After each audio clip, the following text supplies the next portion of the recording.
Kulakut. Good morning. Bonjour. À tous et à toutes. My name is Jill Clark. I have the pleasure of working with the Rideau Hall Foundation and the extra double super pleasure of being your host for this very special morning. Cela fut un honneur d'être ici parmi vous aujourd'hui.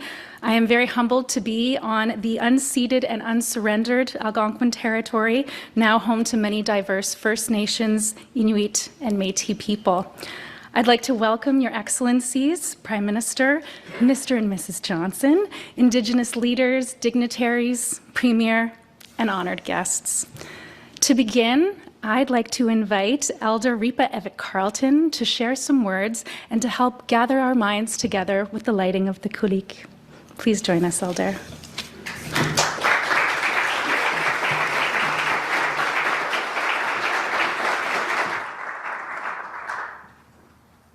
I'll need a mic.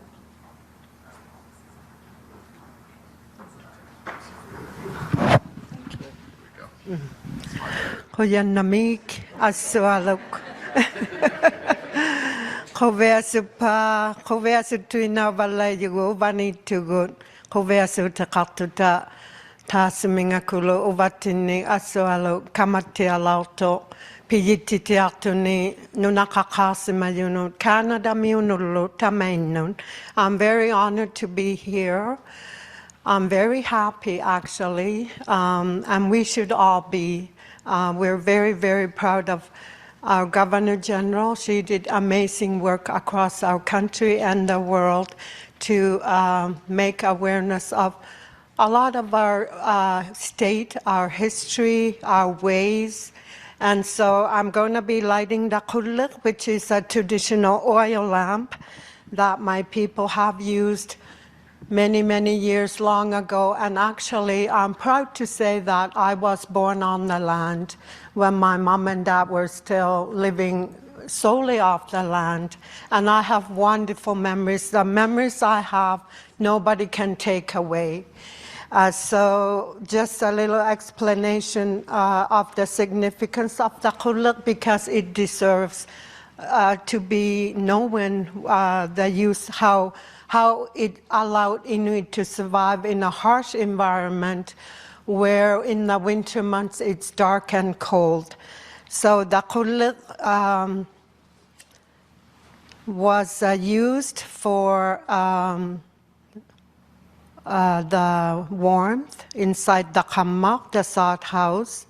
It was used for cooking any meal or melting ice or making bannock, even drying clothing over the flames of the kulik. And it also allowed us to see. We had no electricity back then, and so it really has allowed us to survive. And thank you to our ancestors who paved the way for us, who were amazing, you know, with absolutely nothing, no stores, no help from anywhere other than themselves.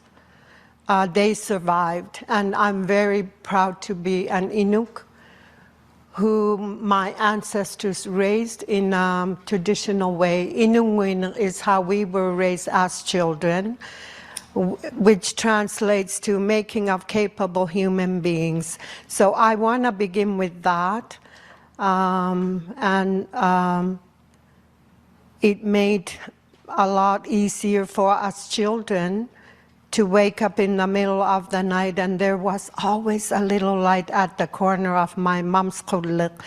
So, and I know our Governor General has talked about a lot of these things that Inuit has gone through, lived through, and how we've survived, and it's really because of our ancestors. So I'm very grateful, and I'm sure Her Excellency feels the same way today, because if it wasn't for them, we would not be here. A lot has happened to us over the years, but we're still here, and we're making a difference. We're making an impact in the different ways that we do throughout the days, the months, the years. Very grateful and very proud of all of what we've been given to this day. So I wanted to mention the Maligate because they really did allow us to govern ourselves in a way that's respectful and that is meaningful. And so the Maligate are fundamental laws of Inuit, and I'm sure our Prime Minister have used them over her lifetime because they were instilled in us as children from our parents, our grandmothers, our aunties, our uncles, because Inuit lived in a lot smaller environment back in the time, and everybody knew everybody. So the Maligate help us to define how we should be as people, how we should live together with the good things of, respecting each other. And they really help us to connect well to our environment because environment is so important to all of us. And they can help us develop our spirituality. These Maligate are the foundation of Inuit Kawyimaya Tukangit, things that our people have known for a very long time. And there's 8 principles. I'm not going to go into them, but I'll mention the 4 Maligate because I think we all need to remember them every day. So these are the Maligate, working together for the common good of everyone. And that's what we want to keep doing because our children and grandchildren deserve the best. Respecting all living things, respect goes a long way. And number 3, this one I really like. I try and use this, maintaining harmony and balance. We need that as people because of where our world is right now. And then continually planning and preparing for the future. So these are, I wanted to mention that these Maligate, but I wrote something to say and express my deepest gratitude to how our Governor General conducted herself over the years that she was a Prime Minister. I'm very, very proud of her. And you are a role model to many, many of us Inuit. You persisted, you persevered, and you did this with grace and humility, wisdom, and your knowledge goes a long way. You did this in a very caring and graceful way. So, kuyaname asalo o matine kuyale.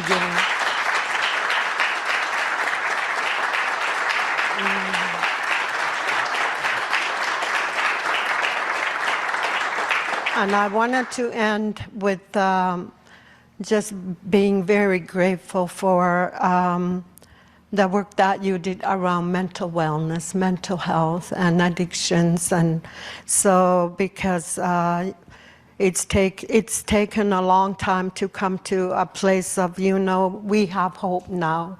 There's a way paved for us to go in a good way. Kuyanamik.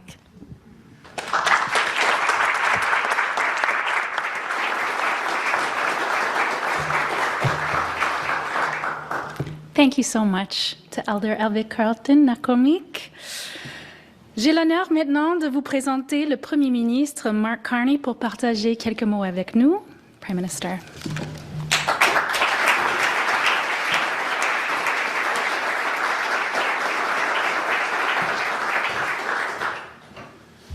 Thank you very much, Jill. It is indeed a double super pleasure, an honor to be here for this occasion. To the Right Honourable David Johnston, Elder Ripa Yvette Carlson, thank you for starting today in the good way. Thank you for your service, David. Thank you all for being here. Today is an important occasion and a chance to reflect on how Governor Generals have shaped the story of Canada. Help defend the institutions that make up our country. Devote yourselves to the service of others and promote the values that we hold dear, and promote those values and that service beyond their tenures as Governor Generals. You know, upon appointment, a Governor General creates a coat of arms, a personal coat of arms that reveal the principles that help shape their life and their service. David Johnston, academic, hockey player, he didn't choose a hockey stick, academic, law professor, placed books on his coat of arms, symbols of the pursuit of knowledge, innovation, truth. Michael Jean, qui a créé des refuges pour les femmes et les enfants, a choisi deux esprits de l'eau pour rendre hommage au rôle essentiel joué par les femmes dans la promotion de la justice sociale. And Her Excellency, Mary Simon, lifelong advocate for Indigenous rights, placed a disc and a circle at the center of her coat of arms, a symbol of the inclusive relationship between Indigenous peoples and all Canadians. Now, the nature of this relationship has not always reflected the harmony symbolized on that coat. Canada was built on the foundation of three peoples, Indigenous, the French, and the British. And that founding was imperfect. It excluded too many. It was built, in part, on the dispossession of and broken promises to Indigenous peoples. These failings are part of our country's history. And so reconciliation is an ongoing project of all Canadians, not of a single government generation. La réconciliation est une tâche générationnelle, vécue et pratiquée chaque jour.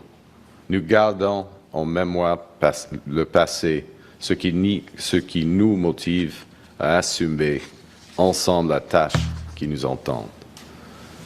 Le chemin vers un Canada meilleur et plus juste a été tracé par les chefs de file comme Mary Simon, qui milite depuis longtemps pour les droits des peuples autochtones et la réconciliation. Throughout her life, Mary Simon has embodied a fundamental Canadian belief that our diversity isn't something to be solved, it is a strength to be celebrated. As president of Makivik Corporation, she helped negotiate the James Bay and Northern Quebec Agreement, the first modern land claims agreement in Canadian history. This marked the first official recognition of the territorial rights of Inuit and Cree people of Quebec. Today, the rights of more than 1 million Indigenous peoples are protected in the supreme law of Canada, in large part because of your work, Your Excellency. Mary Simon has been a leading figure in the negotiations, was a leading figure in the negotiations that formally entrenched Aboriginal and treaty rights in our Constitution Act of 1982. And as Canada's first ambassador for circumpolar affairs and the first Inuk ambassador in Canadian history, she helped establish the Arctic Council, ensuring Indigenous voices would help shape the future of the North. Again and again, Mary Simon has taken on enormous challenges and approached them with wisdom, determination, and an unwavering commitment to her people and public service.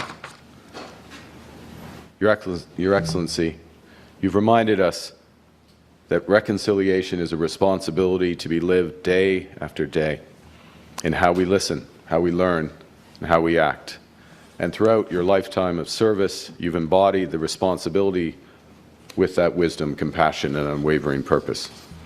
You've elevated national conversations on mental health, particularly in Northern and Indigenous communities, bringing visibility to challenges too often overlooked, and bringing dignity to those too often unheard. Your mental health learning and listening tour shed light on mental health needs of remote, rural, and northern communities, areas where access to mental health supports, as you well know, are very, very limited. And to honor your legacy and your leadership, the Rideau Hall Foundation is establishing a Huwinatak, you'll help me with the pronunciation, a Huwinatak, the Mary Simon Catalyst for Mental Wellness. This project will provide the communities you visited, and you visited many, and more, there are even more, with the vital mental health care that they deserve. Life-saving support, like counseling, culturally grounded services, and peer-led mental health. The Government of Canada is commemorating your service to Canada with an initial $5 million investment to help bring this project off the ground. And we will also match every dollar up to $10 million that the Rideau Foundation raises for this project. And with Rob Pritchard and Teresa Marquez,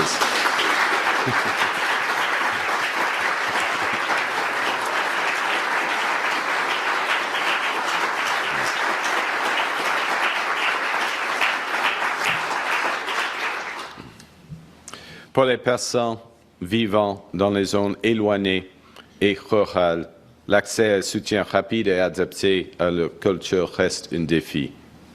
L'héritage de Mary Simon pour le bien-être mental permettra de changer les choses.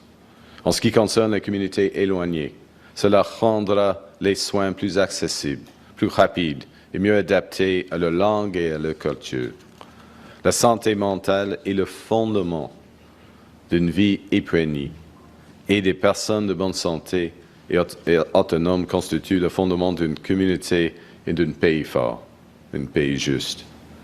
Nous sommes fiers de poursuivre l'œuvre à laquelle vous avez consacré votre vie et qui vous tient à cœur.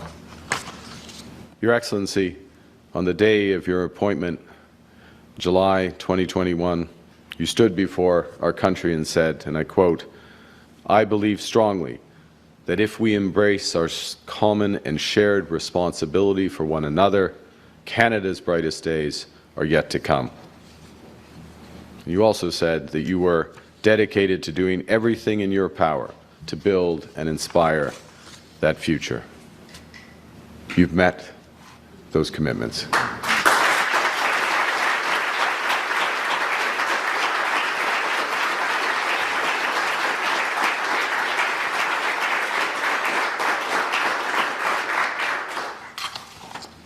As Governor General, you convened the first Governor General's History Symposium, a gathering at University of Winnipeg's campus where historians, academics, students came together to bring long overlooked stories from marginalized communities into the light. Dans un contexte où les réseaux sociaux fragmentent, divisent et blessent les membres de notre société, vous avez réuni des experts et des responsables du secteur de la santé mentale afin de promouvoir la sécurité, la dignité et le respect en ligne. Just 2 days before his coronation, you facilitated a historic meeting between His Majesty King Charles and national Indigenous leaders, Natan, you were there, marking the first steps towards a new relationship with the Crown.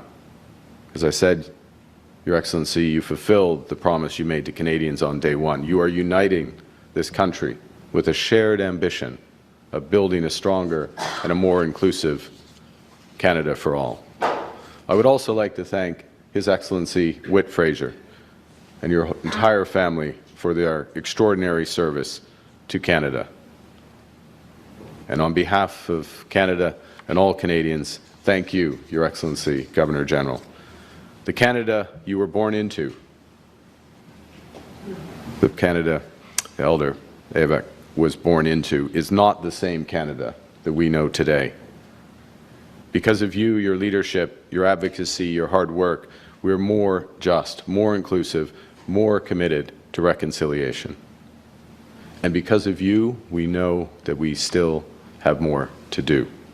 What you have achieved was not only monumental in its impact, but transformational, creating generational change that will be felt for years to come and a momentum that will endure. Your legacy will endure not only in your service, but also in how you served, with grace, with resolve, and a belief in our country's greatness and goodness. Kyanamek. Thank you. Merci.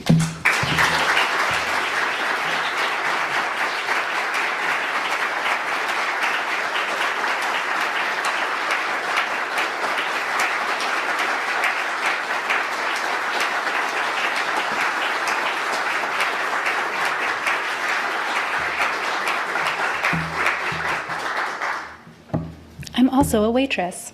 Thank you very much, Prime Minister. It is now my distinct pleasure to ask you to join me in welcoming to the stage the Right Honourable Her Excellency Mary Simon, Governor-General of Canada.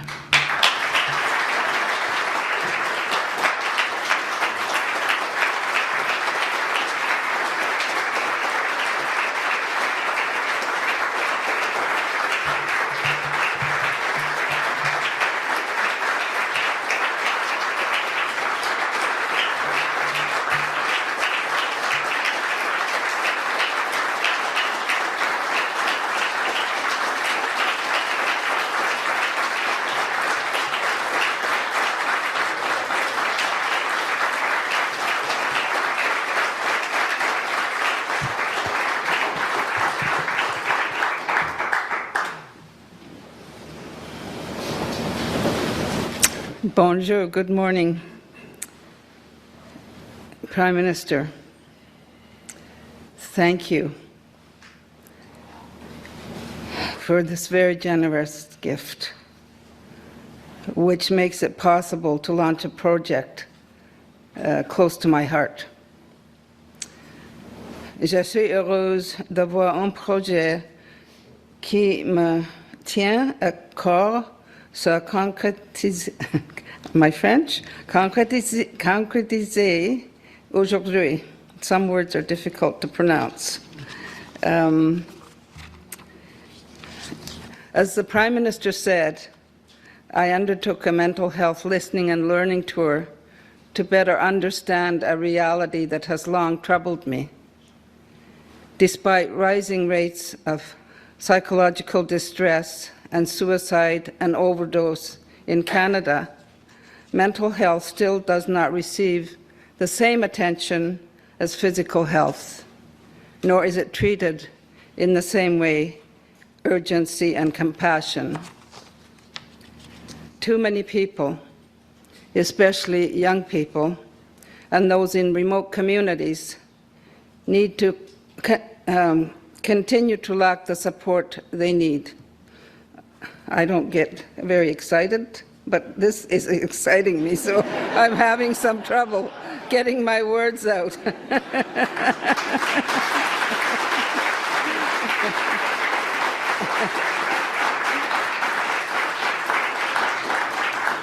Le manque de services est criant dans les communautés nordiques. In Iqaluit, Nunavut, I met with mental health practitioners, community workers, cultural healers, and caretakers doing remarkable work with very limited resources. They spoke of the power of community and peer support, support from someone who speaks Inuktitut, understands Inuit culture, and knows the realities of life in the North. Someone who understands that a mental health crisis can't always wait for an appointment, and that approaches like drop-in counseling or mobile mental health teams are often what works best. Someone who understands trauma and the lasting harm caused by residential schools and other colonial policies. La garrison est plus forte quand la personne qui nous aide comprend qui nous sommes. Relying solely on non-Indigenous professionals sent from the South on a temporary basis makes it very difficult to build the trust that effective mental health support requires. We appreciate the support that we do get, but then the people that have come into the communities, once they've been there and have completed their work, they go back to their homes and to their other jobs that they have. So oftentimes communities are not ready to be without support and counseling when this happens. as we probably all know, healing flourishes through connection and culture. I don't think it matters what culture we come from, but when we heal from a trauma or from any kind of mental health illness, it could be serious, it could be minor, anything can happen in our lives. And we need to feel that the person that is helping us to heal understands who we are, where we come from, and what our culture is. And it's not just Inuit, but it's all cultures, I think, are like that. That is why this program will focus on supporting community-based mental wellness counselors with lived experience, individuals who, with the right training and adequate financial support, can make a meaningful difference.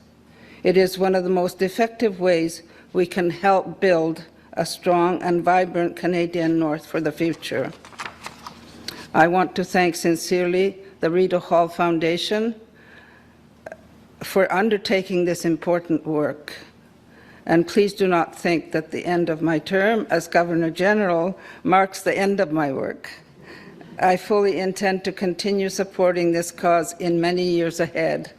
My commitment to the people of the Arctic will never waver. So, ayun nata, never give up. Merci à vous tous. Nakukmik. Thank you.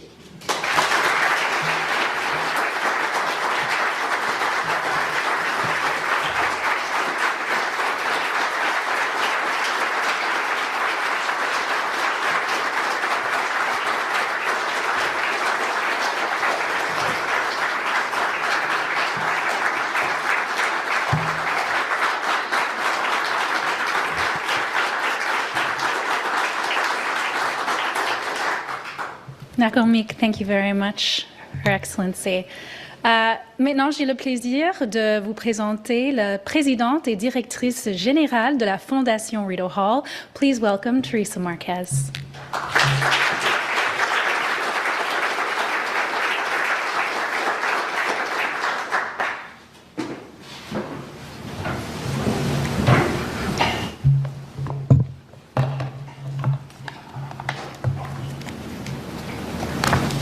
Bonjour. Hello. Good morning. Thank you so much for being here, Your Excellencies, Prime Minister, distinguished guests and friends. Your Excellency, thank you very much for your words and for your extraordinary leadership. Over the course of your mandate as Governor General, you have not only brought attention to mental wellness, but you've helped to change the way that we listen, the way that we learn, and the way that we act. Au cours de votre mandat de gouverneur général, vous avez non seulement attiré l'attention sur le bien-être mental, mais vous avez également contribué à changer notre façon d'écouter, d'apprendre et d'agir. Prime Minister, thank you for your presence today and for the Government of Canada's commitment to this important work. Your investment in this legacy initiative makes it possible for us to move forward with purpose and with confidence. It sends a clear signal that mental wellness in the North, beginning with Inuit Nunavut, matters, and that community-driven solutions deserve sustained support. For those of you who may be a bit less familiar, the Rideau Hall Foundation is a national, nonpartisan charitable organization founded in 2012 by the Right Honourable David Johnston, 28th Governor General of Canada. Thank you, David and Sharon, for being with us today. The RHF has a special and foundational relationship with the Office of the Governor General, and I think today's announcement helps to reaffirm that initial vision. We step into moments of national consequence, and this moment and this issue are very much of national consequence. And we work to bring people and organizations together around ideas that can strengthen this country. At the heart of our work is a very simple belief that lasting change happens when solutions are shaped by the people who are closest to them. Aujourd'hui, il est question d'héritage, mais pas dans un sens abstrait. Il s'agit de faire avancer quelque chose avec soin, intention et responsabilité. Au cours de la dernière année, nous avons eu le privilège d'appuyer la tournée d'apprentissage et d'écoute sur la santé mentale de Son Excellence. Ce que nous avons entendu était à la fois clair et remarquablement constant. La communauté du Nord savent ce qui fonctionne. Le savoir est là, l'engagement est là, le leadership est déjà là. What's been missing is reliable, long-term support to help that work continue and grow. And that is what Ayuinata is about. Ayuinata is about. Ayuinata, a hand extended to help, reflects both compassion and action. It captures the belief that the most meaningful support comes from those who are closest to us, peer to peer, person to person, and within the strength of existing relationships and communities. This effort is our commitment to nurturing and strengthening those connections. It's about investing in community-led approaches that are grounded in local knowledge and lived experience. It's about building stronger networks of peer support where people can find understanding, encouragement, and belonging. It recognizes that help, specifically mental health, is not only delivered through formal systems of care, but through the trusted relationships that sustain us every day. And it means listening to and supporting the people who are already doing this work, often quietly and with very limited resources. At the Rideau Hall Foundation, we see our role as helping to create the conditions for that work to thrive. That includes funding, alongside supporting locally led partnerships, strengthening existing capacity, and committing to long-term collaboration and shared learning. We know that trust cannot be built quickly, and we know that impact, especially in mental health and wellness, takes time. That's why today's investment is so important. It provides the stability needed to move beyond short-term responses and towards sustained, community-driven progress. It also very much gives us a strong foundation on which to continue building, together on the Government of Canada's initial investment in honour of Her Excellency's service as Governor-General of Canada. So we look forward to working in partnership with Northern communities, including Inuit leadership and organizations across Inuit Nunangat. This work will be shaped and guided by your leadership and knowledge. Our role will be to listen carefully and to provide support where it is most useful. So we see this as an open invitation. There's very much room here for others to join from philanthropy, from the private sector, and from across civil society. The opportunity is before us to support something together that reflects the strength, knowledge, and resilience of Northern communities. Your Excellency, as I mentioned, your legacy is one of listening deeply, creating space for underrepresented voices, and acting with purpose on what you have heard. Through Ayuinata, we will carry that forward with purpose and with humility. Nous le ferons en favorisant les liens, en renforçant le leadership local, et en aidant la communauté à continuer de définir leur mérite selon leur propre réalité. Merci beaucoup de votre confiance, de votre vision, et votre engagement si profond. And thank you everyone for being here with us today and being part of this important work. Merci, thank you, Nakurmik.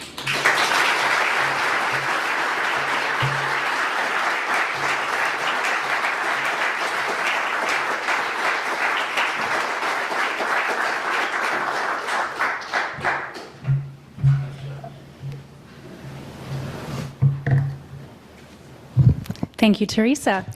Now, please join me in welcoming Chair of the Rideau Hall Foundation, Robert Pritchard.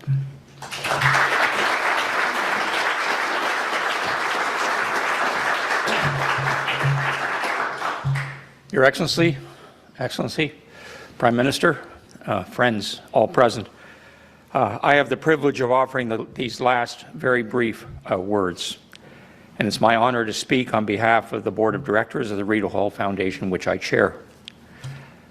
Your Excellency, thank you for your long, distinguished service to Canada, and congratulations on this important announcement today. And thank you for vesting your trust in the Rideau Hall Foundation to partner with you in realizing the full promise of this legacy initiative. This work to support you lies at the heart of our mission, and your joining with us vindicates the original vision of our founder, the Right Honourable David Johnston. I'm so pleased that you're here today, David, to see this realization of everything you imagined for the Foundation. Your Excellency, you've been a wonderful, wonderful and inspiring supporter for the Foundation. We thank you very, very much for your friendship and your service. And to you, Prime Minister, thank you also for your remarkable leadership of our country in challenging times. And thank you for your confidence in the Rideau Hall Foundation to be strong stewards of this legacy gift, working to support Her Excellency as she addresses this compelling issue of mental health in the North.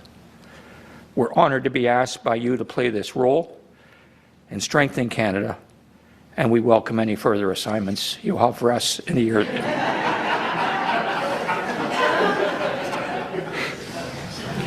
And to our friends and benefactors, partners, staff, and directors all present today, thank you for all you do to make possible the nation-building work of the Rideau Hall Foundation. It's hard work, but it's worthy work, and I thank you all for it. And I particularly want to recognize our leader, Teresa Marquez, for her leadership. Teresa, this day wouldn't have happened but for you. Thank you and congratulations.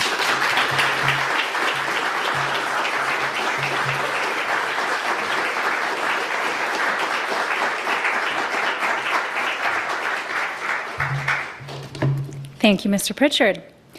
Now we're in for a real treat.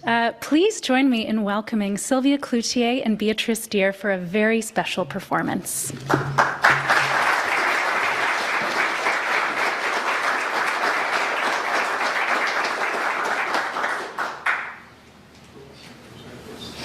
Nakormik. Hello. I've known Mary my whole life. I never knew you professionally. I've known you as a fellow Kuchamyo. You've always been a very strong woman and influence in my life, in our lives. And I want to thank you for being a very brave and strong Inuk woman for us to look up to, and also for us to connect with.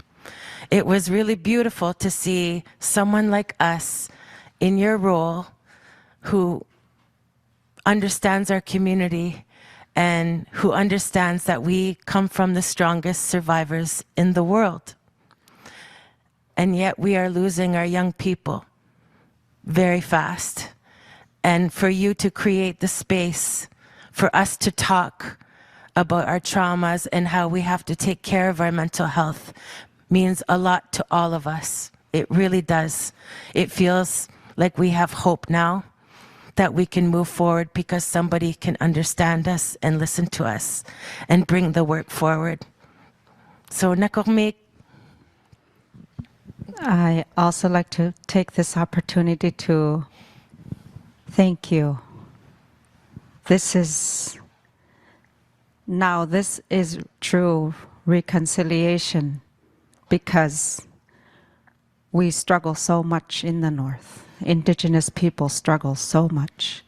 And it's long, long, long ago from colonialism that has brought each generation becomes heavier in the struggles. But this is hopeful now, because now there's going to be funding.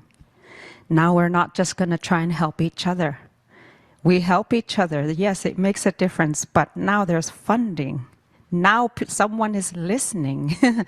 So it makes me very emotional, because this is going to make a difference. We may not see the difference right away, but it's going to make a difference for the future for us, for all of Canada. Watch out.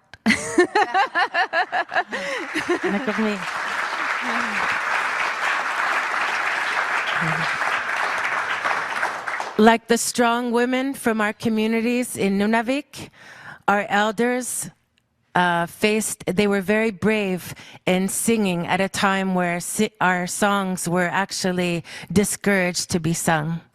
And because of them, we get to sing. We get to sing for our whole lives, and we get to sing for our children. And now our kids are singing as normal as it is to go to school or eat your breakfast in the morning. It's normal, and it's embraced and celebrated. So I want to honor the women who taught us how to sing from Nunavik. And we're singing in front of the Prime Minister of Canada. Which, by the way, can I say that there's a inside joke in my band? Our guitar player looks like you. So we travel around the north and kids are saying, "Hey, Mark Carney!" He can't stand it anymore. Anyway, it's an honor to meet you. We'll have to sing with him too one day. This song is Anore, the wind. Let the wind blow as it should, as it goes, and we go with the flow of the wind. Anore.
And because we are from Kutjua, we're going to sing the river.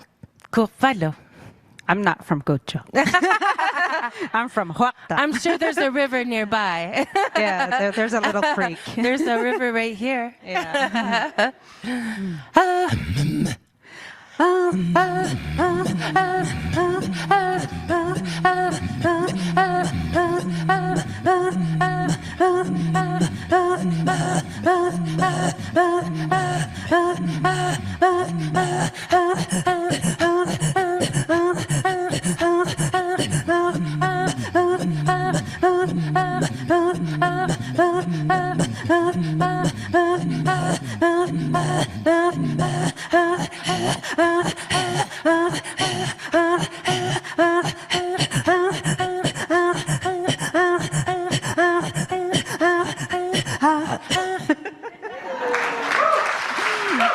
Nakormik.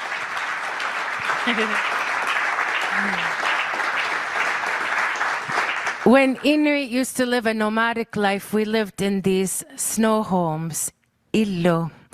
And there was a time where a family lived and the little puppies, they stayed in the porch. And one day there was a terrible blizzard. It was very, very, very strong. So everybody stayed inside. And the little puppies that were in the porch, they all huddled together to stay warm. And then all of them froze. They died, except for the tiny little one in the middle. So the little girl took her puppy and she put it over the hullak to warm it up. And as it got warm over time, the dog started making little sounds. And this is where the song, Khimiruluapik, it's known to be the oldest throat song that we have, Katajak song.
Nakurmik, thank you.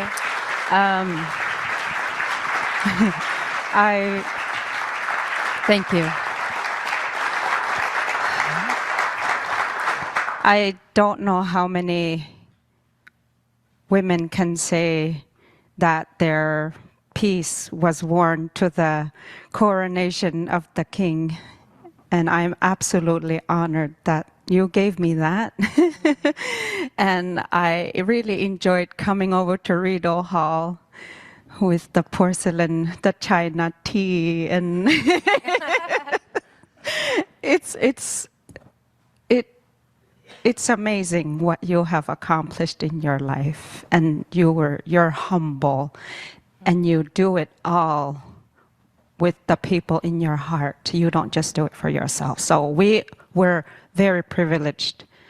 All of Canada was privileged to have you lead. Hey, Wit, and Wit by your side. Nakurmik. Nakurmik.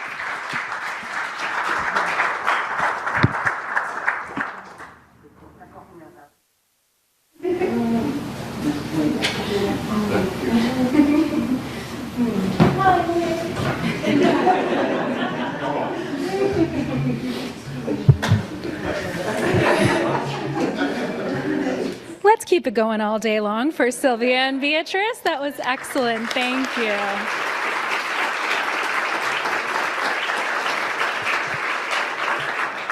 Merci à tous nos présentateurs.